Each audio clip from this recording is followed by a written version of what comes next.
25 डिसेंबरचे कामकाज रात्रीपर्यंत चालले.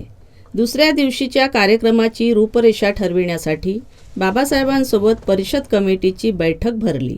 बैठकीत बाबासाहेब म्हणाले, उद्या आपला सत्याग्रह नियोजित आहे, पण स्पृश्य लोकांनी महाडच्या दिवाणी कोर्टात 14 तळे खाजगी असल्याचा दावा दाखल केला आहे. दाव्याचा निकाल लागेपर्यंत अस्पृश्यांना 14 तळ्यावर जाण्यास मनाई करणारा हुकूमही मिळविला आहे. यावर श्री शिवतरकर म्हणाले, आम्ही तुरुंगात जाण्याच्या निर्धाराने इथे आलो आहोत, पण आपण म्हणजे बाबासाहेब जर तुरुंगात गेले तर चळवळीची मोठी हानी होईल. लोक निराश होतील आणि सनातनी स्पृश्य मंडळी व सरकार आपले आंदोलन चिरडून टाकेल. तेव्हा सध्या आपण हा सत्याग्रह मागे घ्यावा.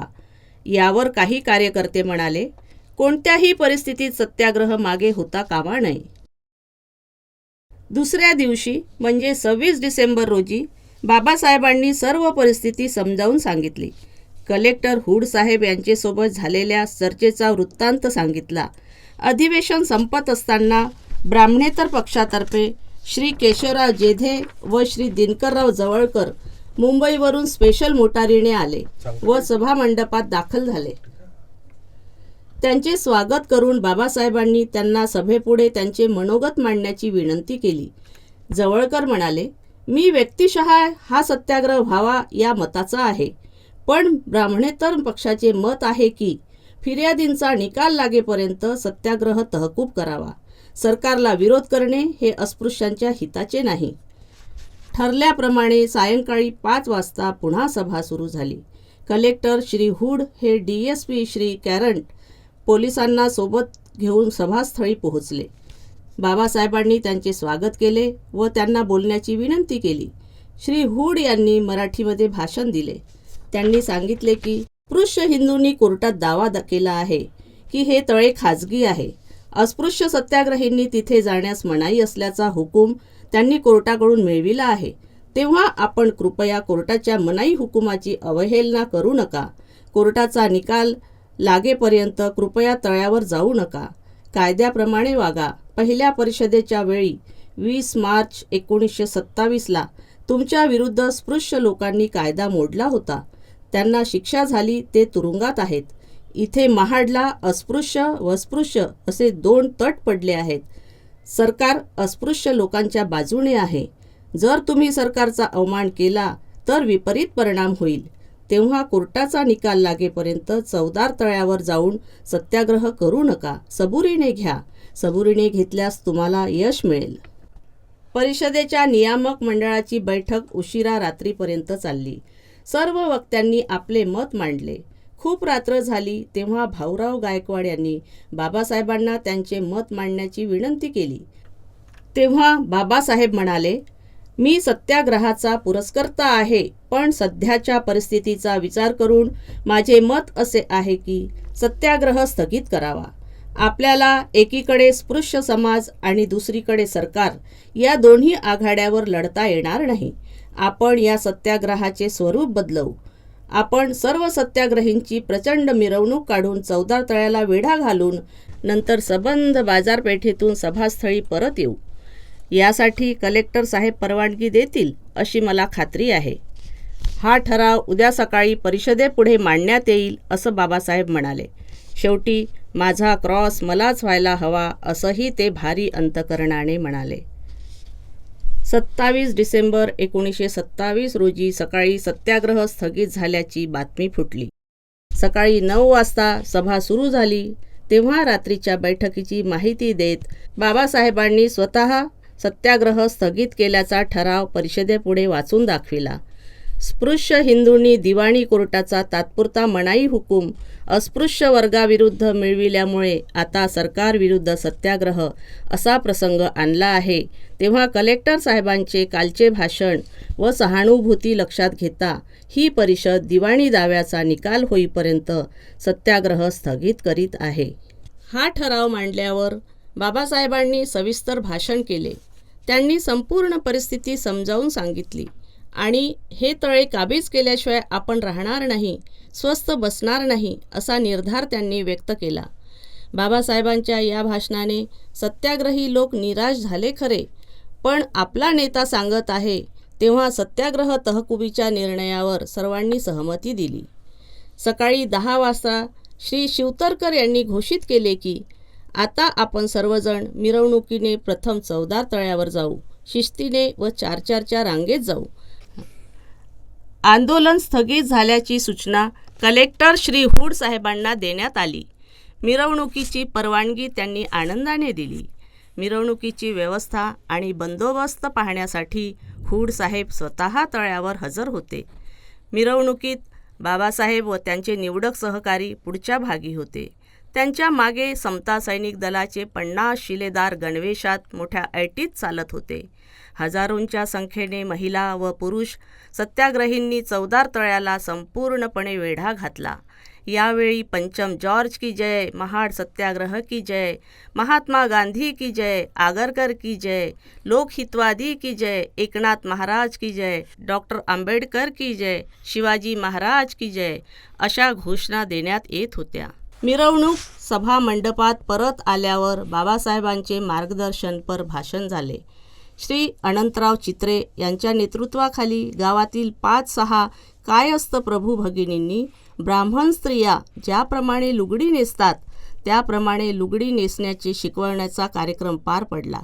कित्येक स्त्रियांनी यावेळी आपली पारंपरिक अस्पृश्यतेची ओळख असलेले गळसरी आणि कथिलाचे व चांदीचे अलंकार उतरवून दिले. त्या संध्याकाळी हा वेगळा क्रांतिकारक बदल अस्पृश्य स्त्रियांमध्ये घडून आला.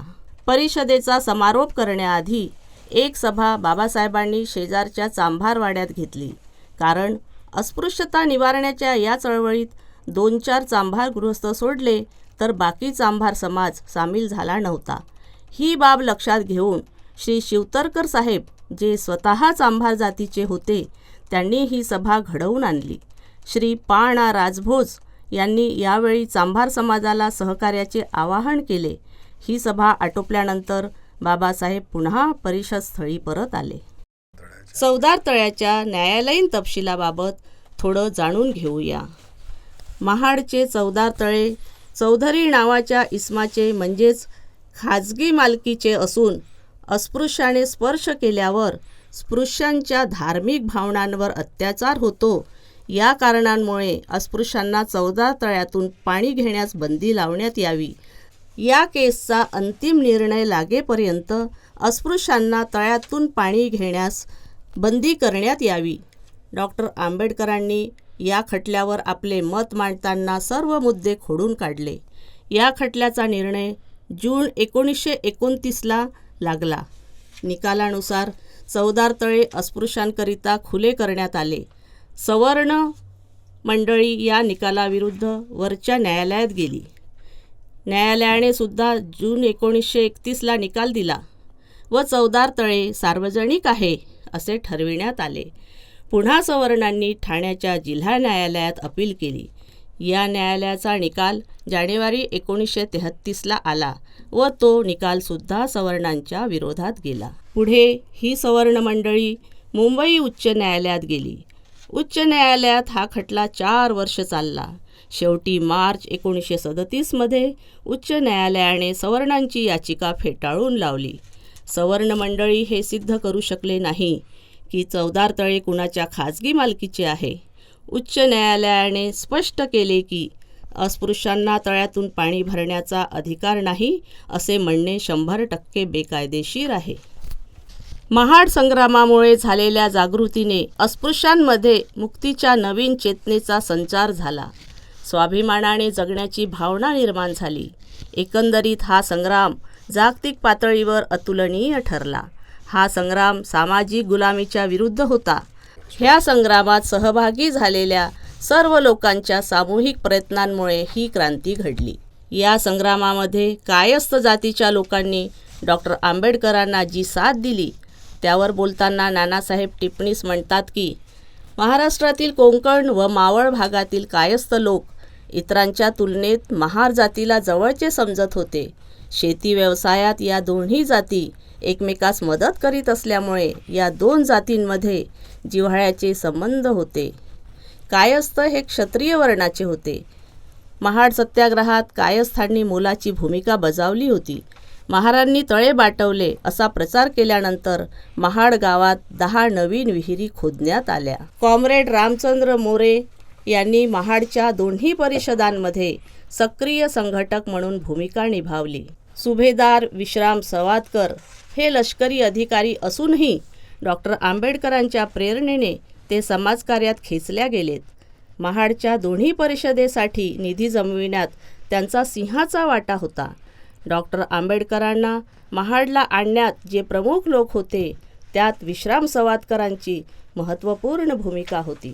बापूराव जोशींच्या म्हणण्यानुसार ते एकमेव ब्राह्मण महाडच्या सत्याग्रहात सहभागी झाले होते. त्यांची भूमिका होती की अस्पृश्य मानल्या गेलेल्या लोकांना हिंदू समाजात सामावून घेऊन समतेची वागणूक देणे प्रत्येक हिंदूंचे कर्तव्य आहे.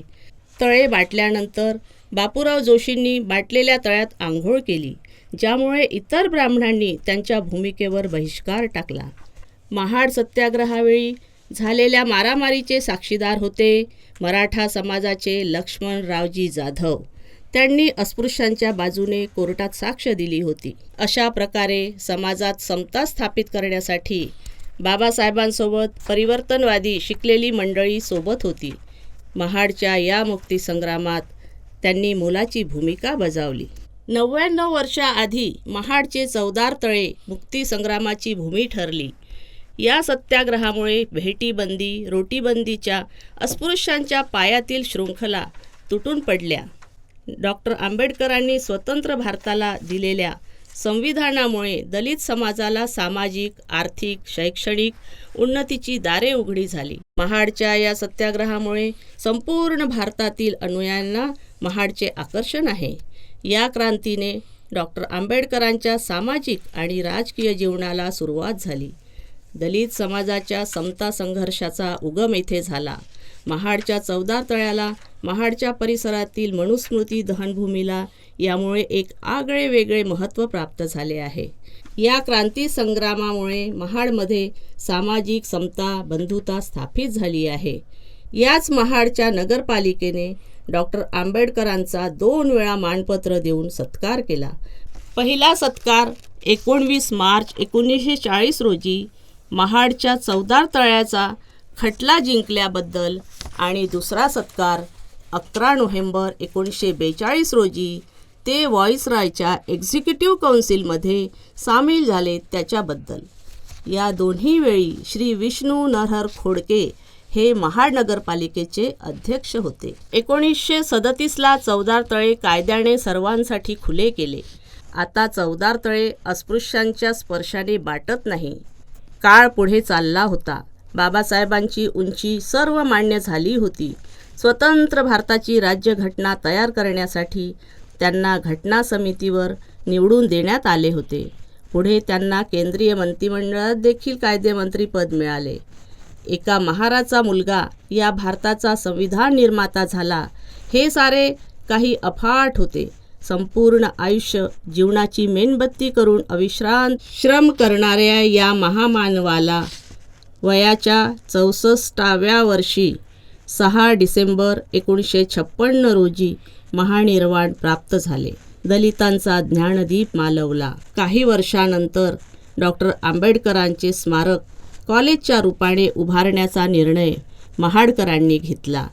स्मारक समिती स्थापन झाली. त्यात अध्यक्ष न्यायमूर्ती R.R. भोळे, उपाध्यक्ष सुरबानाना टिपणीस, श्री तळवटकर आणि कार्यवाहक शरद चित्रे इत्यादी स्पृश्य मंडळी पुढे आली. 8 मार्च 1961 साली शी म परांजपे यांच्या घराण्यातील 4 एकर जमिनीवर बहिष्कृत हितकारणीत सामील झालेल्या श्री तुळसाराम मिठाशेठ यांच्या हस्ते कॉलेजच्या इमारतीचे भूमिपूजन झाले. अवघ्या 3 महिन्यात इमारतीवर कौले चढली आणि 20 जून 1961 रोजी कॉलेजसुद्धा सुरू झाले.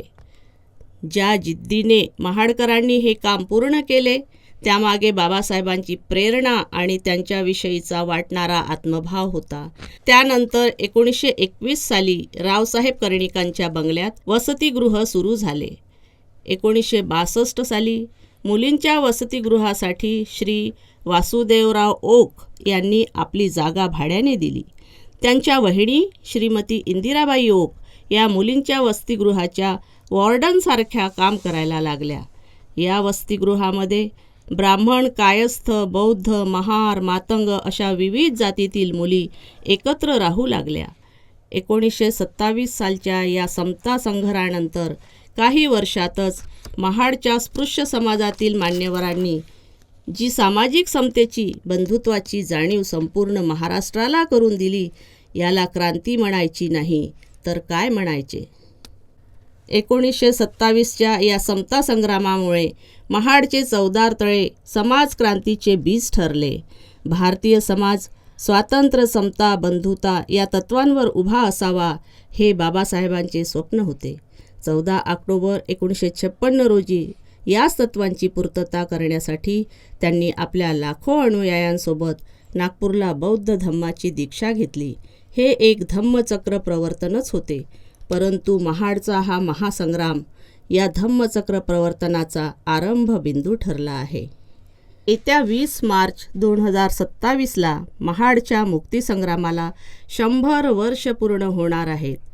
या शताब्दी वर्षात आपण सर्व मिळून बाबासाहेबांच्या समतावादी विचारांचा प्रसार संपूर्ण भारतीय समाजात करूया.